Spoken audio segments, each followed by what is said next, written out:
Hey guys, welcome back to We Met at Acme. I'm so excited to be here with Dr. Tracy. Hi. Hello. Thank you so much for having me here. I'm really excited for our conversation. I am so excited. And just a little note for our listeners that both Dr. Tracy and I are are losing our voice. So bear with us here, but I think we should be okay. So before we get into it, tell us, what is your favorite romantic gesture? Oh, my favorite romantic gesture is going over to my partner and putting my hand on their back and letting them know I see them. And then that turns into a hug and a nice, strong squeeze. Is that I what you love mean by that. romantic gesture? Yeah, but what about hmm something that they do for you that you love? Ooh. Oh, for me, it's a note. I come to my office and my husband will leave notes for me on my desk, or sometimes he'll write it on my board. And that for me just says, I see you, I'm thinking of you, you're in my mind as I'm writing this, knowing that you will feel filled up when you read it. I love that. And tell us a little bit about you. How old are you and where are you from? hmm I am in Ottawa. I'm a psychologist and couples therapist. Did you ask me how old I am? I did, but it's just a standard background question, but you don't have Yeah. to answer it. Don't feel pressure. No, it's funny. I don't think I've ever disclosed my age to anybody. Really? So here I am. I'm 39 years old. Sometimes I don't feel like I'm 39. I still think I'm 32. I have two children. They're 8 and 6. And my husband and I have been together for, oh gosh, this year we celebrated our 11th anniversary. We met in a bar one night here in Ottawa. We did the whole long distance thing. And we were actually long distance until 1.5 months after we got married. So we have quite a different journey than what other people tend to have, which is coming together, being in the same city, and learning how to coexist. We really had to become good communicators. And what I like to tell people is despite having a PhD, doing a PhD in clinical psychology, at one point I thought that completing my dissertation would be the hardest thing that I would ever do in my life. And I, I was proven wrong once we had children because Mm. despite knowing all of the skills and tools of sitting in front of my clients and being that objective outside person and being able to help them communicate and connect, I wasn't ready for just how hard parenthood was and how much it would rock our marriage. Mm, yeah. I'm so glad that you said all of that, especially the long distance thing, because there have been so many of my listeners who have been dying for me to get into the long distance conversation. And Mm, I really only had one long distance relationship. It wasn't a good one. So just piggybacking off of that experience that you had, I'm just so yeah. curious how you made it work. I mean, you said very strong communication, but it's easier said than done. Absolutely. It forced us to really talk about our needs and feelings. And I can remember one night near tears saying to him, I think I really need you. Like, you help me feel so seen and validated. And this is so scary for me. And being able to emotionally express ourselves is so important because that's one of the main things that you're leaning on when you are doing long distance. I think some key things that need to be in place to make a successful relationship are agreements around how you will connect and touch base with each other and to know that you respect each other's time because we were in different time zones, but as many people end up being. But it's that sense of acknowledging that you have a life going on around you. And I don't get to see that moment to moment. So we really have Mm. to verbalize and make agreements around how we're going to prioritize our time together and to treat that as sacred and to not kind of fluff it off or to avoid that intentional connectivity that you need to build and deepen a relationship. Um, I think other agreements that need to be in place there are things around what are we going to do when we're upset? How Mm. will we work through our arguments? It would be so easy to say, I'm upset with you. I'm ending the phone call. I'm not FaceTiming right now, and to not come back to it. But that's really dysregulating for somebody when they don't have you there as part of a co-regulation experience. it's going to be really hard to repair and to work through that. So making sure that you and your partner have those agreements together. What does it look like when we get into an argument? How will we come back together and repair? And then also talking about what does it look like to fill up our cups together in terms of physical and sexual intimacy? And knowing that we can't be here together every day, how will we nurture those parts of our relationship? Yeah, that's so important. You mean like kind of, do we do like a FaceTime, sex type of thing, or like, figuring what to do when you're apart from each other, but you have needs that want to be met. Yes, absolutely. Right. And Hmm. so does it feel okay to talk a certain way? Are you okay with phone sex or with FaceTime sex, with self-stimulation side Hmm. by side, or right? You need to have those explicit conversations with each other. And Lindsey, you know this about all of the conversations and this amazing community that you've built, is that one of the areas we really struggle with most is talking about sex and making our internal desires and thoughts and beliefs explicit so our partner can understand them. Right. Yeah, no, that's so true. And then one person actually wrote in this question about long-term relationship or long distance relationships. They said, and this is obviously unique to their circumstance, but they said, why do we argue when we're apart, but never when we're together? Oh, why do we argue when we're apart and never together? That might be a way of, I mean, really, that depends on the relationship, depends on the people. But I'm wondering if that is a way of signaling to the other person, I'm really struggling. Hmm. I don't feel important or I don't feel enough. And so let's kind of side into what I commonly see in relationships is that a lot of people will say, we have the same fight. We fight about the dishes. We fight about not having time together in a long distance situation.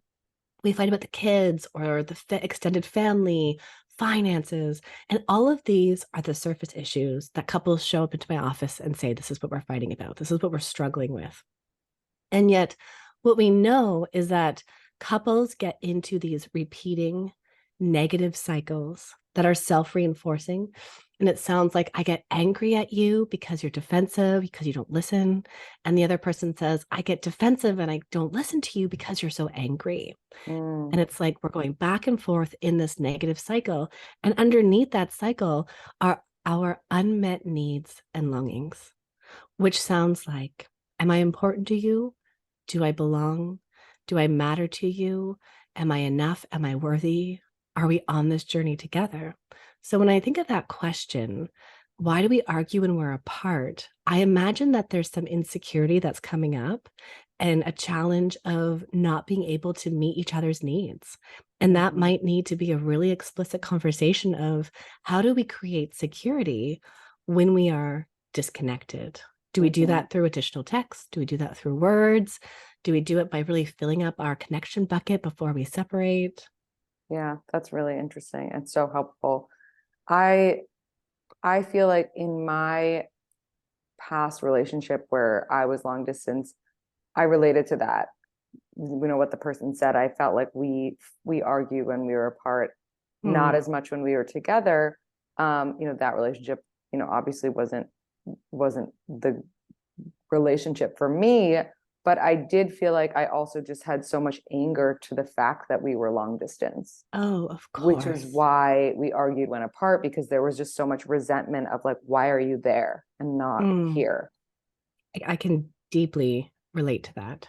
And just Hmm. how hard it is when there's something that's outside of your control and the struggle to accept that, and then to be able to come back to how do we feel close and connected.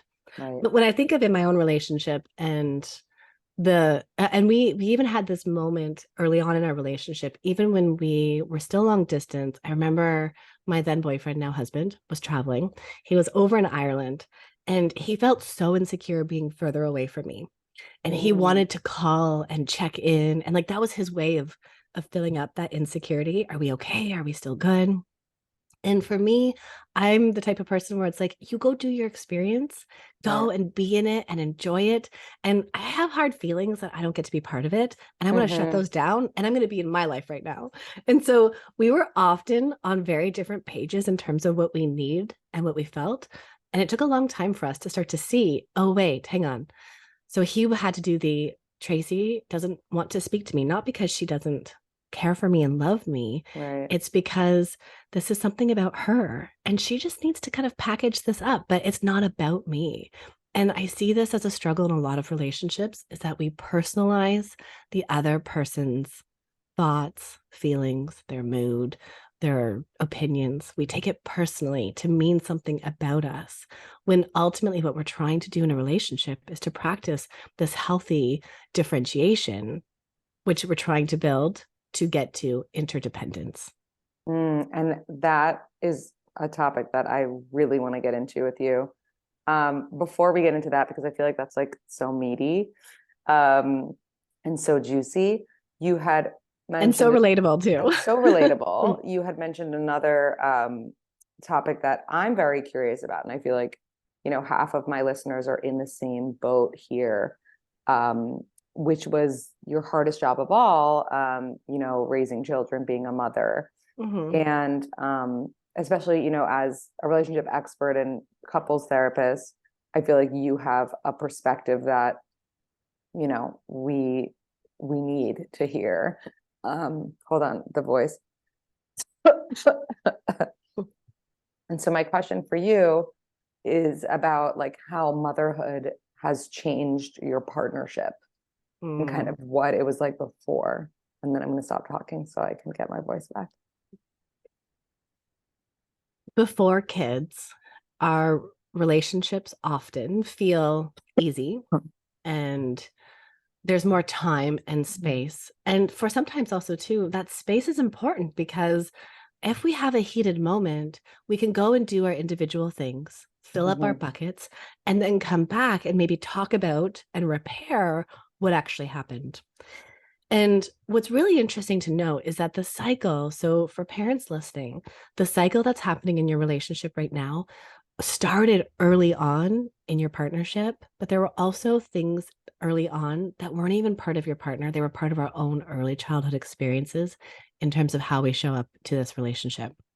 So, couples will have more space and time to connect and to talk through things. And even if your relationship maybe wasn't filled with deep diving into repairing, you likely had more physical connection.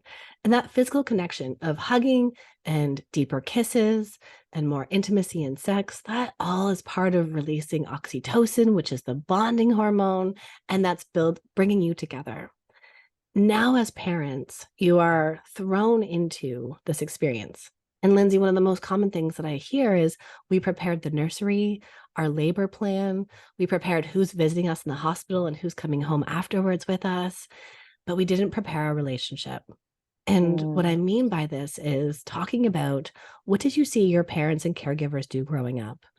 What do you want to do now as we become parents? What roles do you want to play? How will we deal with sleep deprivation? When I am full on tears because I'm so sleep deprived, how will I tell you I'm struggling? How will you respond? How do you want to approach the division of labor in terms of changing diapers? Who's going to feed baby? All of those types of conversations. We tend to just fall into these roles without actually talking about it. And then postpartum, you're sleep deprived. It's much harder to work through these conflicts. And so things start to build. And it's ultimately what ends up happening is we stop expressing our feelings and needs because so much of our energy and time is going towards our new dependent being and also ourselves in the sense of trying to find our identity now. Who am I in this role? And how do we fit in this together? So for many couples, they stop having that space of connectivity once the baby arrives. And what I tend to see happening is there's a honeymoon stage where you're adjusting. There's a lot of hormones that are keeping you going through those first few weeks. And then there's this dip. The dip tends to show up maybe 3 or 4 months, or maybe again at 8 months. I know so many of the members in my community, this is not a research number because it's not a good sample in the sense it's a self-selected sample, but over 86% of people in my community say they felt resentment towards their partner after having a baby. And Yeah. that's really high. I think it's even higher, honestly. I think so too. Right. And so and resentment, here's the thing, and here's one of the reasons why I wrote the book that I did. I want people to know the very real struggles that couples have, and that the feeling of resentment doesn't mean divorce. It doesn't mean there's something fundamentally wrong with you in your relationship. It means we've got to pay attention to this emotion and ask ourselves what's it signaling for us, and then figure out what to do next with it. Hmm. Yeah. Yeah. I mean, there's so much there. I'm curious though, because, you had mentioned having these conversations before the baby. We're in the before the baby stage right now. How do we have conversations like this when we have no idea what's to come? Like, how do I say Mm, to my partner, when I'm tired, I'm going to need you to rub my feet? Or, I want to be the good cop and you could be the bad cop. Like, how do you know when you really don't know, because things could change once the mm, baby comes? And yeah. like, especially for the man, you're kind of like a mother the moment that you get pregnant. Like, they are not really a father until they're holding their Hmm. kid. Like, that changes a lot. So it's like, how do you Right. know what you're even saying to them and to stand true to it? Mm. Yeah, I think maybe even talking about some of those. So yes, Lindsay, let's normalize that. That again, this was part of our own struggle is while I worked with couples and individuals, I didn't have those conversations because it's really Hmm. hard to know what you don't know. And there are so many factors in there, including the temperament of your baby, including how delivery goes and how healing goes and how breastfeeding goes if you choose to Right. breastfeed, or feeding in general. There's Hmm. so many factors outside of that. So, one, what you can do is ensure you are tapping into the rituals that build connection. So, you're sipping your tea. Is one of your rituals that he brings you tea in the morning? Can you make Hmm. sure that you are acknowledging that this is something that feels good for both of you, that you feel connected? I mentioned the notes early on. Is that something that my husband can write me those notes on those really hard days? So we're looking at how do we keep coming together? So I'm putting my hands and I'm interlacing them. How do we find ways to keep interlacing our relationship so it Hmm. doesn't get put on the back burner? And that can be as simple as, let's make sure that at the end of every day, no matter how tired we are, we take 10 minutes to check in with each other. It's just 10 minutes. And you talked recently about even choosing to put your phone down and snuggling in with your partner. That is such a powerful thing to do. It's such a small move, but we have to remember it's a choice we get to make in our relationships. Hmm. Choosing to turn towards each other is important. Okay, so you don't know what you don't know. Let's acknowledge that. But then if you're checking in with each other, then you have a chance to be able to say, what's really hard? What are you struggling with right now? What do you need? And I think this leads into the next conversation around personalization with moods is, if something shows up that's a little more messy, you're sleep deprived, hormones are surging through your body. If you say something that's not the best way of saying it, you and your partner give each other a lot of compassion and permission because you're both growing and stretching through this. And there's one Hmm. other thing, actually, Lindsay, and I think this is this piece around telling your partner that you are entering this role at the same time that they are. Yes, you've been carrying baby for 40 plus or minus weeks and you have a different bond, but at the same time, you are learning all of these things at the same time as they are. And everybody needs to be open and willing to learning together. Yeah. Yeah. That's all such good advice. I'm like taking notes. Um, I love that. And I do agree that, even though it can be such like an exciting period, you do have to have the conversations of like, what if, like, what if our baby, yeah, what if their temperament, like what if they're screaming, crying all the time? What if, who's gonna handle this? Who's gonna handle that? Right. Um, because I've always heard my whole life, like getting married doesn't really change your relationship, but having a kid is next level. Um, Mm, so that's really helpful. Um, I want to dive into, and then there's just so many kind of one-off questions that my listeners had for you, but I want to dive into the interdependence conversation. Um, I think that it's so important. to be independent in your relationship. And I think that it makes relationships so much stronger. You have been in one for 11 plus years, right? We've been together since, what are we, 15, 16 years now? I should be able to do the Yeah. math quickly.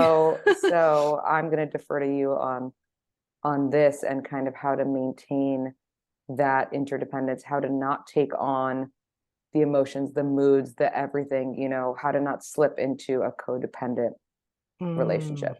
yes. Okay, so let's do a few definitions here. First, codependency is the idea of it's the experience of losing yourself. You are emotionally fused to the other person. You take on their emotions and feelings as if it's about you. It's almost like the experience of your partner says, I want pizza. And you're like, oh, would love to have tacos tonight, but I don't want to say anything. I don't want to upset them.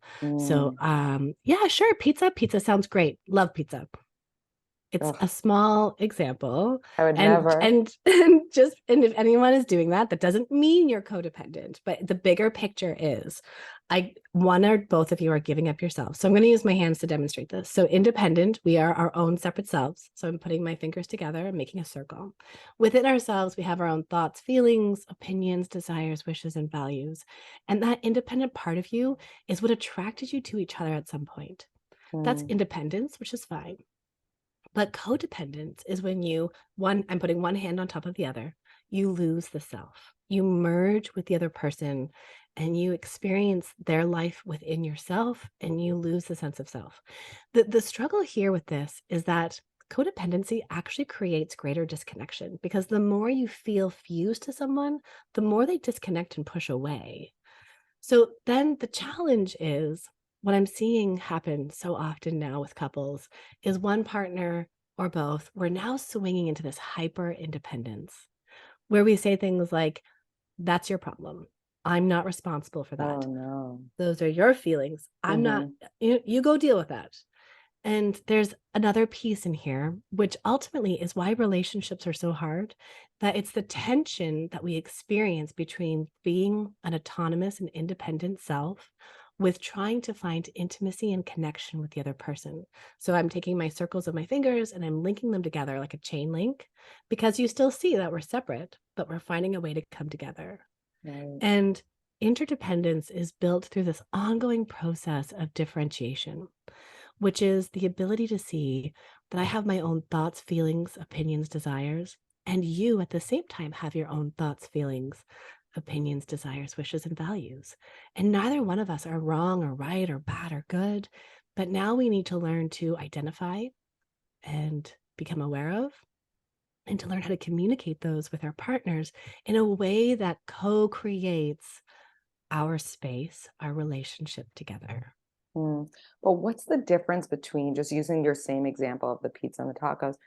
What is the difference between doing something because you want to put your partner, you love them and you want them to be happy, right? Mm, I really want tacos, but you want pizza? All right, let's get pizza, because it mhm, doesn't really matter to me either way, versus um, you know, like doing it in a way that you're going to then feel resentful. Like, how can you discern that? Because, like, an example in my own life is, there are nights where my husband wants to order like a sweet green salad for dinner, and that is not my vibe. Like, dinner is like warm to me and like hearty. And so he will order, so I'll be like, you order your salad, I'm going to get, you know, pizza, let's say, and that's fine. mhm, But then when we're at like a restaurant and we want to share food because we want to try as many things as possible, sometimes let's say I will want, the pasta and the fried calamari, and he won't want those, but he will do it because I want them. Is that a codependent energy, or is that just like we're doing a compromise because we're in a mhm. relationship? Like, what's the difference? Yeah, you're doing a compromise and Mm-hmm. allowing each other to influence each other. Mm-hmm. And it would be quite different if every single choice in your relationship, your husband says, yeah, sure, okay, I'll have that. Yeah, sure, okay, I have that. And Right. then 10 years down the road, he's like, Lindsey, I don't even like calamari. You've been making me eat it forever. Mm-hmm. And you're like, what? I thought we were on the same page, right? Like we're taking a food example here.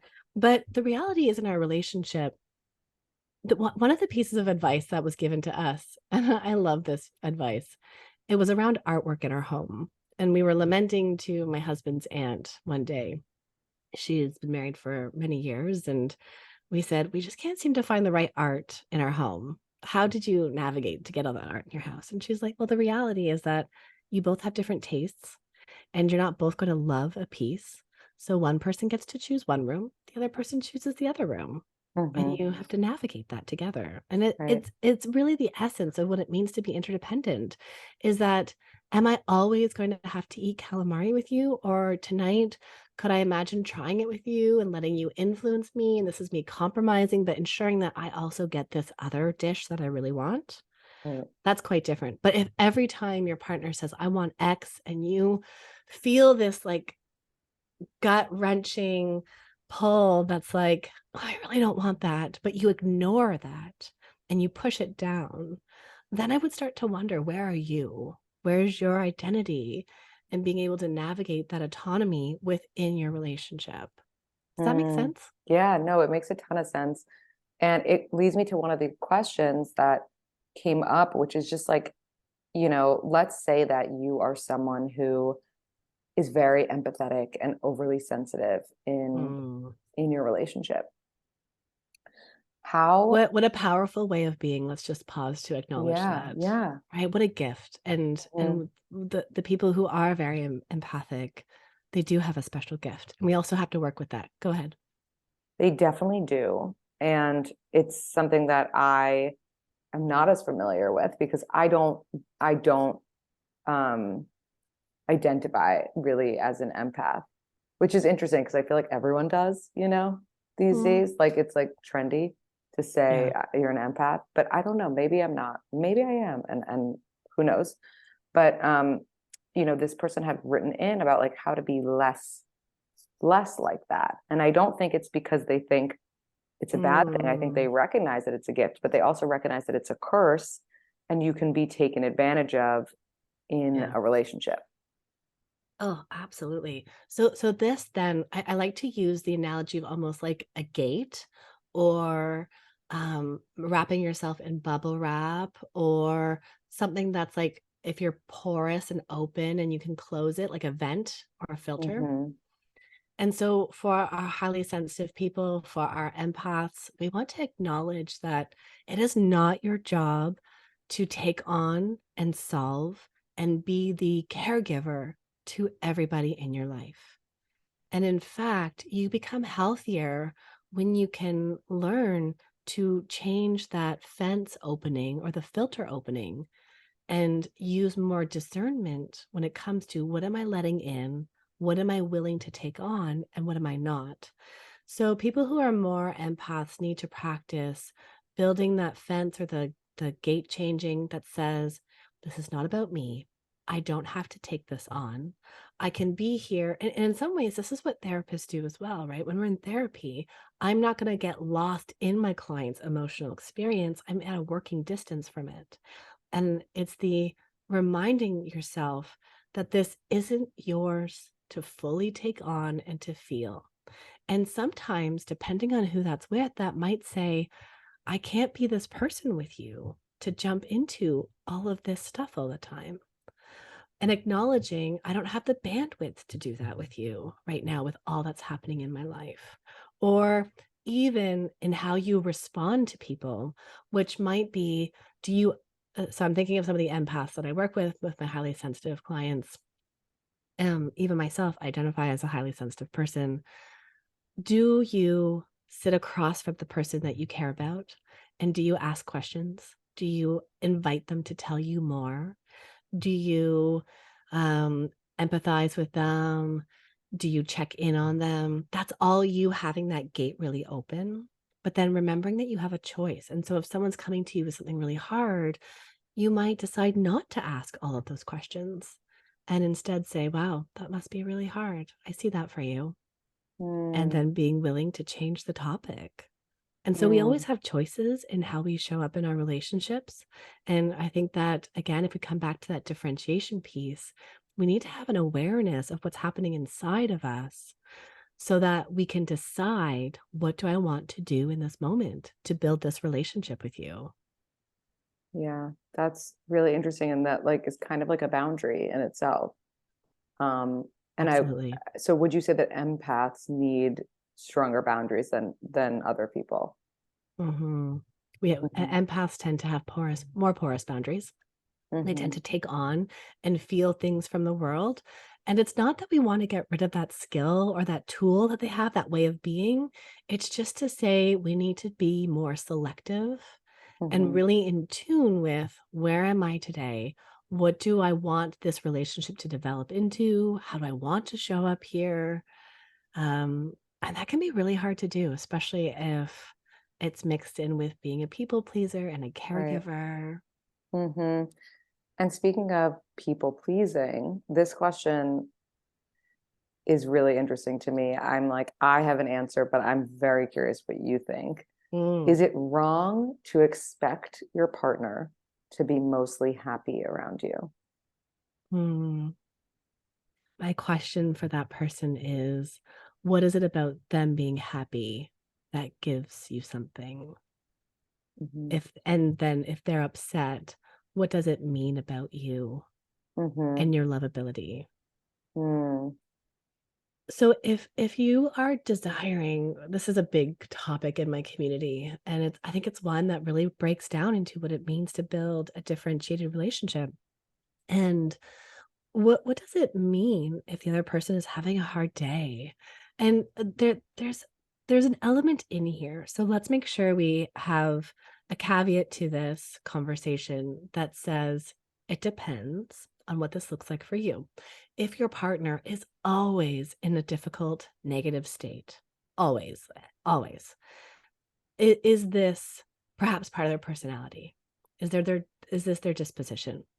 And if that's who they are, what do you want to do about it? Can you accept it? And can you be alongside that and grow your relationship together? Or is that something that you're not willing to accept? Is it something that you can work on together to find ways to negotiate that space? Meaning, what would help your partner offload some of that stress when they're transitioning? I'm just using an example, but if they're transitioning from home to work, Hmm. what would help them become more into a regulated state rather than coming home being irritable, angry, frustrated? So I think that depends there.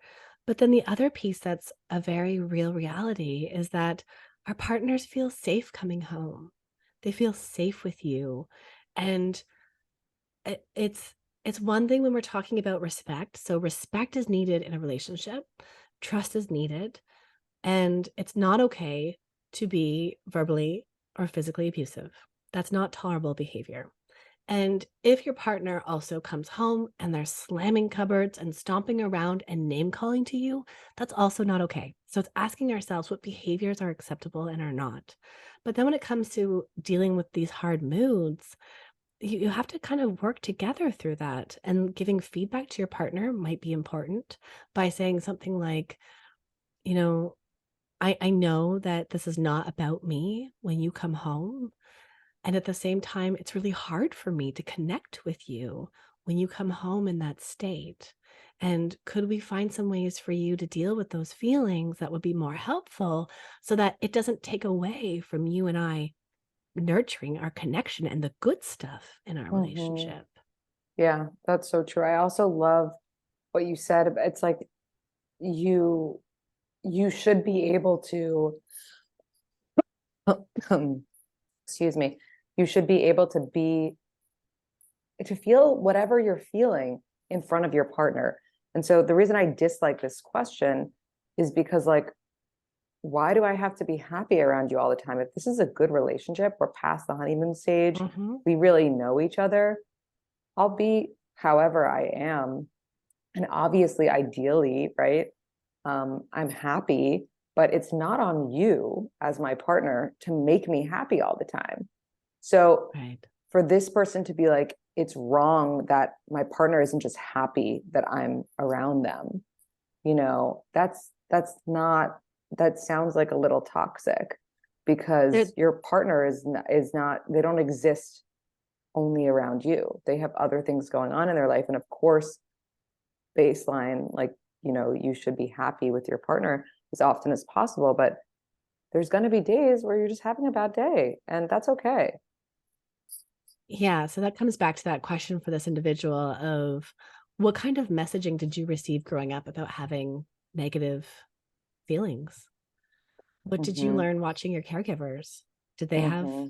were they angry? Were they allowed to be angry? Did someone storm off? Did they stuff their feelings down so you didn't see that? Right. And what did they do to you or with you when you were angry and upset? Because anger and frustration and pain and anxiety and worry, those are all normal emotions. And our Mm. parents need to help us build skills and tools to deal with those feelings. And for many Yeah. of us, we didn't have that.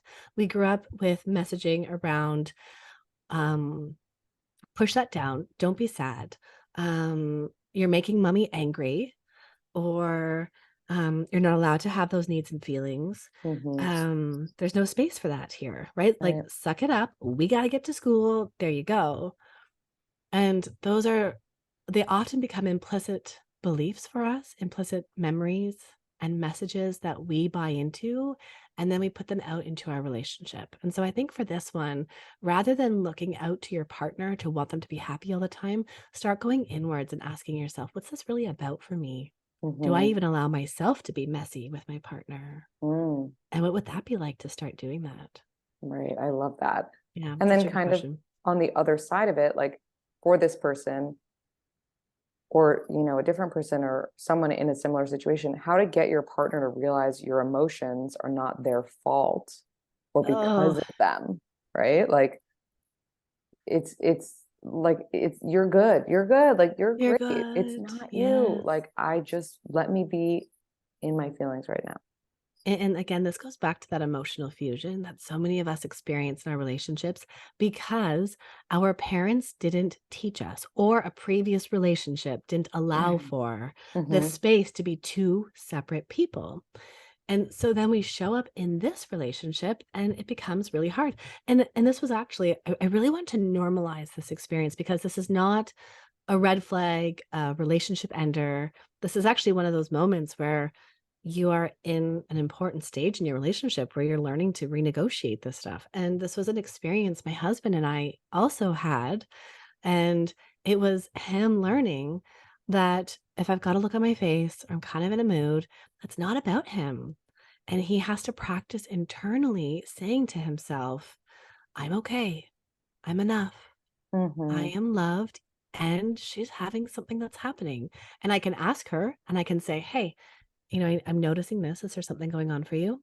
And if I choose not to share it, that's my choice. Mm-hmm. And then he can move on. And then what's key though is for him to go do something that's going to be soothing for him in that moment and to come back to regulation, which is, I'm going to go for a walk, or I'm going to listen to some music, do a workout, have a cold shower. Those are all things that can help you when you feel like you're personalizing, or if you feel like you're triggered or overwhelmed by your partner's mood. Yeah. The worst thing you can do, which I have admittedly been guilty of, is Mhm. be like, you're in a mood. I always say that to Steven, my husband, and he's like, do you think that you telling me that I'm in a mood is literally in any way helpful? He's like, it makes me in more of a mood. Yes. Um, so don't do that, people. I love that you shared that. And if you flip that, you again go to them, you put your hand on their arm and you say, I see you're struggling today. I'm here if you want to talk about it, but also I can give you space if that's better for you. Hmm. And it Yeah. and it is that invitation, right? And for some people, I see this with my children.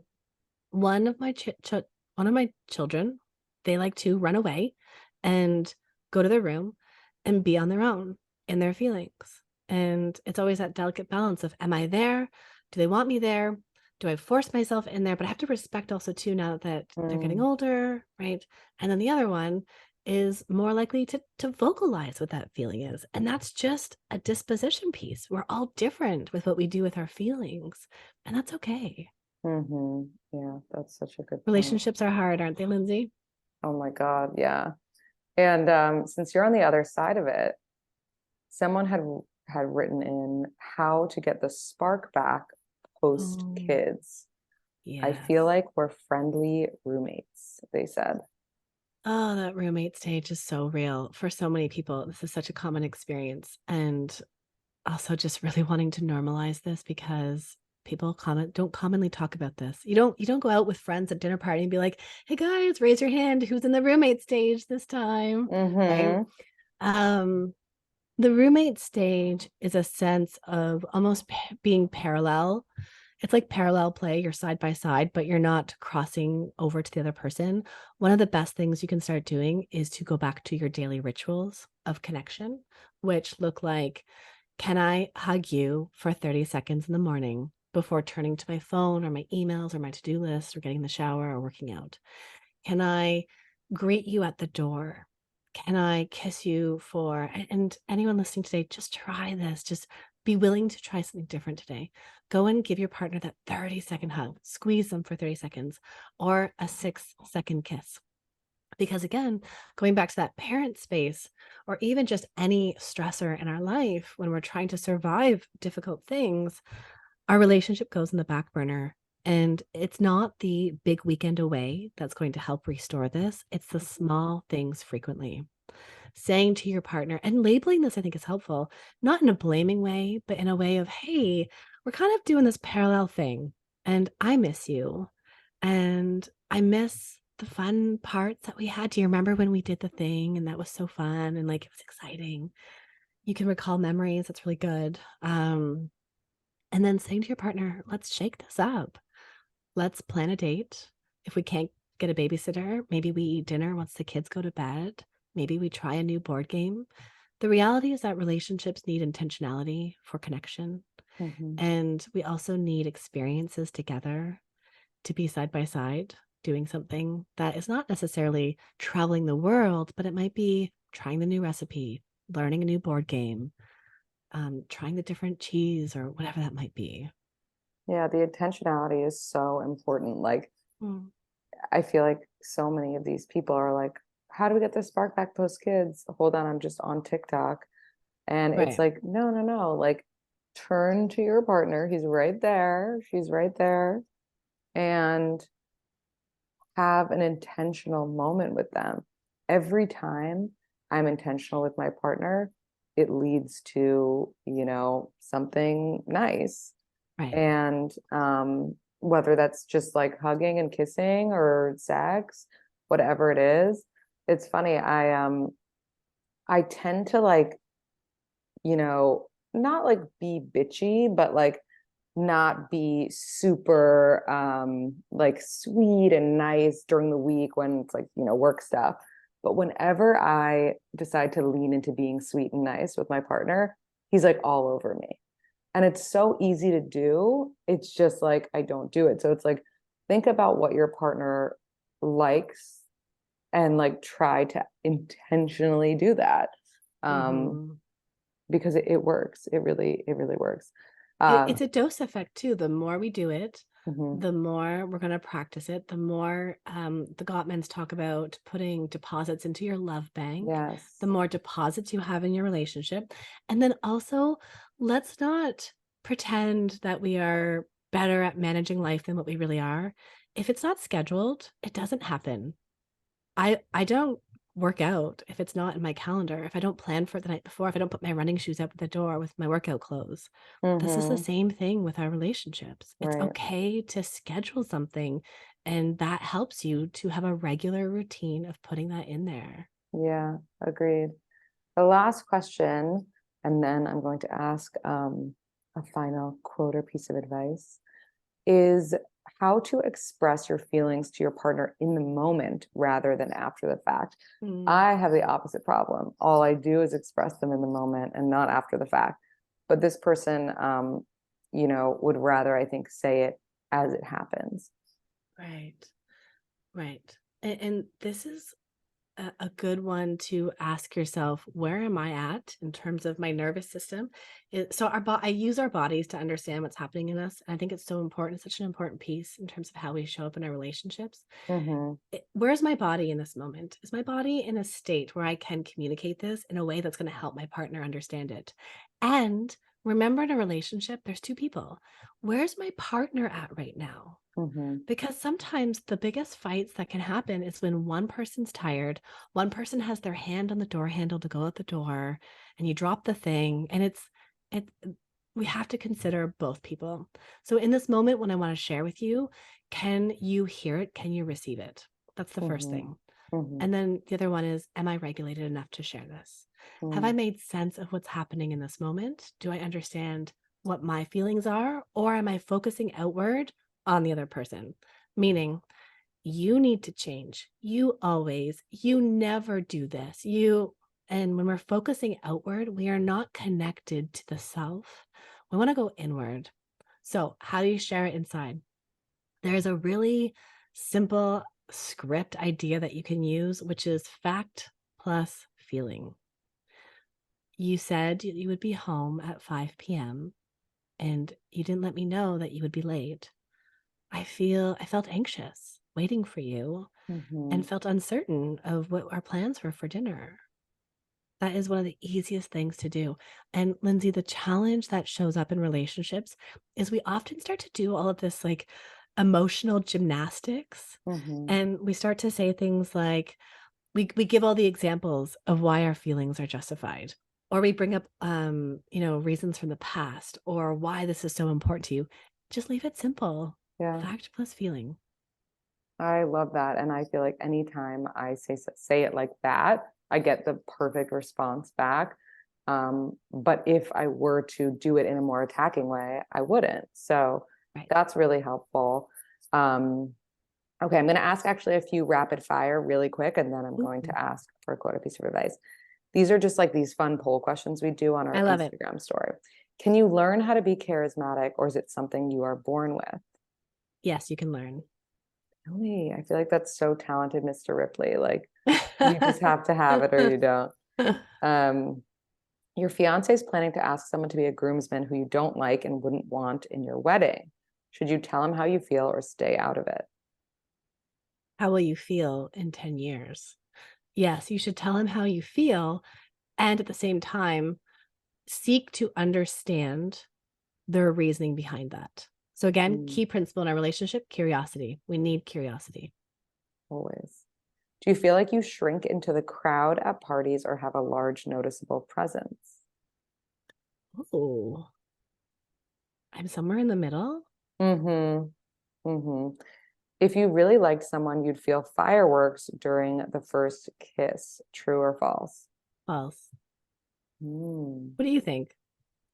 I think, I don't know if fireworks, but yes, you feel something for sure.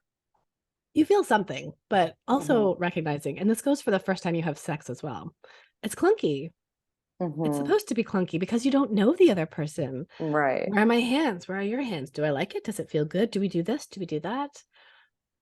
Yeah, it can be a little awkward for sure. At what point is it a red flag of being engaged too long? Over a year, 1.5 to 2 years, 2 to 3 years, or over three? It depends on whether you're on the same page or not. If you and your partner are both not in a rush, Hmm. that's not a red flag. But if you are wanting to move forward and they don't, then that might be a red flag. Yeah. Yeah. Okay. Last one. Um, how do you really feel about your male significant other having single female friends? Not cool, secretly hate it, but pretend it's okay, or you don't care. It's not that I don't care, because that says that I don't care. I think it's cool with the sense that we're secure. And I Hmm. can say to my partner, I can say to my husband, do I have anything to worry about? He says, no, absolutely not. We're on the same page. I say, good. Yeah. Tell me about that conversation.